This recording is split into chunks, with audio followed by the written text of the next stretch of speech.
3 الفاظ ہیں، ایک ہے نتیجہ، ایک ہے حکمت عملی اور ایک ہے عملی قدم.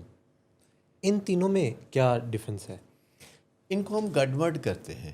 مطلب سب سے پہلی بات یہ ہے کہ لوگ جب مشورہ دیتے ہیں تو وہ ایکچولی نتیجے کا مشورہ دیتے ہیں. جیسے کوئی بچہ پڑھتا نہیں ہے جی. یا نشہ جو ہے کرتا ہے اور چھوڑ نہیں رہا، راتوں کو دیر سے آتا ہے، غلط دوستوں سے ملتا جلتا ہے، تو کوئی دوسرا دوست مشورہ دیتا ہے، کہتے ہیں آپ اس سے نا اپنا تعلق بہتر بنائیں. اچھا، اب یہ تعلق بہتر بنانا جو ہے یہ نتیجہ ہے. ٹھیک ہے.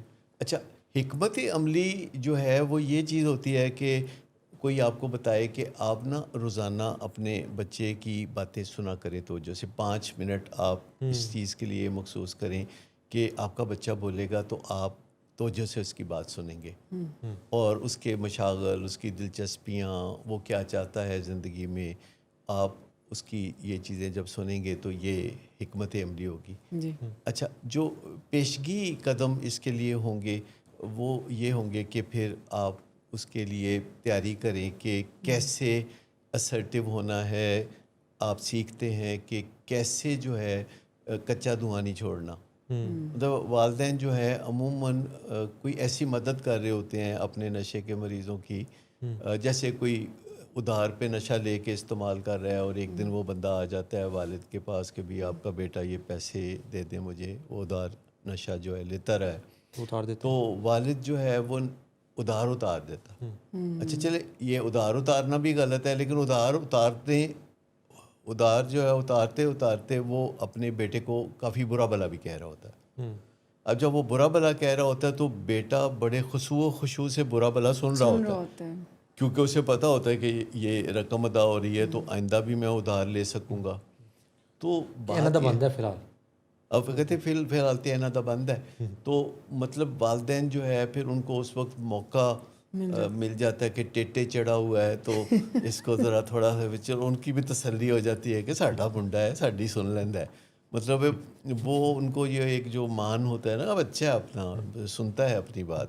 چوں نہیں کی تھی انہوں نے. چوں نہیں کیتی، دیکھو نا میں 2 گالاں کڈیاں، میں دسیا تو اگے جا کے تو بہت رلیں گا سڑکاں تے، بولیا نہیں. تو یہ پیش گوئیاں کرنا یہ بالکل نامناسب بات ہے.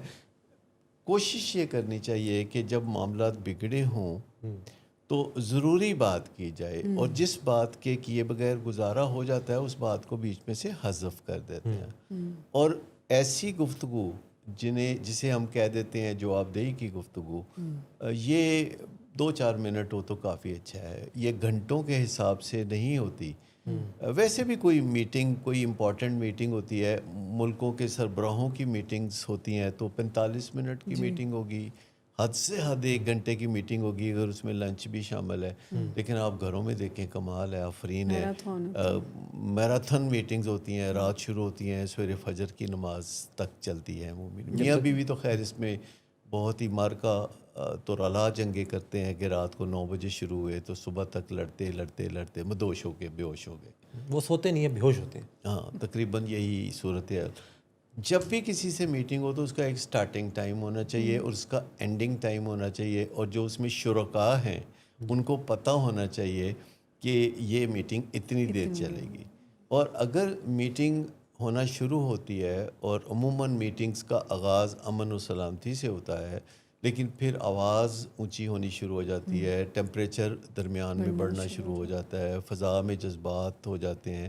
جب آپ مشکل بندے سے مشکل موضوع پہ بات کرنا چاہ رہے ہیں اور جذبات جو ہیں بھڑکے ہوئے ہیں اور نفع نقصان بہت زیادہ نظر آ رہا ہے، تو ایسے وقت میں بات کرنا کافی مشکل ہو جاتا ہے. اس کو پہلے سیکھنے کی ضرورت ہوتی ہے. میں آپ کو بتاؤں کہ جو گفت و شنید ہے یہ دنیا کا سب سے قیمتی فن ہے. کسی بھی بندے کی زندگی کی جو کوالٹی ہے اس کا انحصار اس کی گفتگو کی کوالٹی پہ ہے، اور خاص طور پر وہ گفتگو جو وہ اپنے آپ سے کرتا ہے اس کی کوالٹی بھی بڑی صحیح ہونا ضروری ہے. زیادہ تر تو جو گفتگو ہم اپنے آپ سے کرتے ہیں وہاں بڑا بیڑا غرق ہوتا ہے. ہم سمجھتے ہیں کہ دوسروں سے بات کرتے کرتے ہم پٹری سے اتر جاتے ہیں، لیکن اپنے آپ سے بات کرتے ہوئے ہم بہت زیادہ نقصان دہ باتیں کرتے ہیں. تو اس چیز کو ذرا مد نظر رکھنا بے انتہا ضروری ہے کہ جب ہم بات چیت کرتے ہیں تو اس میں معقولیت کا پہلو جو ہے وہ ہم اپنے ذہن میں ضرور رکھیں، اور کسی وقت بھی ایک آدھ ایشو کو چھیڑیں. پچھلے سال کے قصے اور پچھلی نسلوں کے قصے نہ چھیڑیں کہ تمہارے جیسا تو ہمارے گھر کبھی پیدا ہی نہیں ہوا تھا، یہ آپ کو پکا پتہ کیسے ہے. تو اکثر جو ہے ہم اپنے آباء و اجداد کے بارے میں بہت زیادہ خوش گمان ہوتے ہیں، حالانکہ ہم ان کا جو تازہ ایڈیشن ہے ہم ان سے بہتر ہوتے ہیں. لیکن یہ ایسا کہنا بنتا نہیں، رسم و رواج ایسے ہیں کہ ہم اپنے بزرگوں کا احترام جاری رکھیں، لیکن احترام کرتے کرتے ہم اپنے بزرگوں کی غلطیوں سے صرف نظر جب کرتے ہیں تو وہ غلطیاں ہم پھر انویریبلی دہراتے ہیں.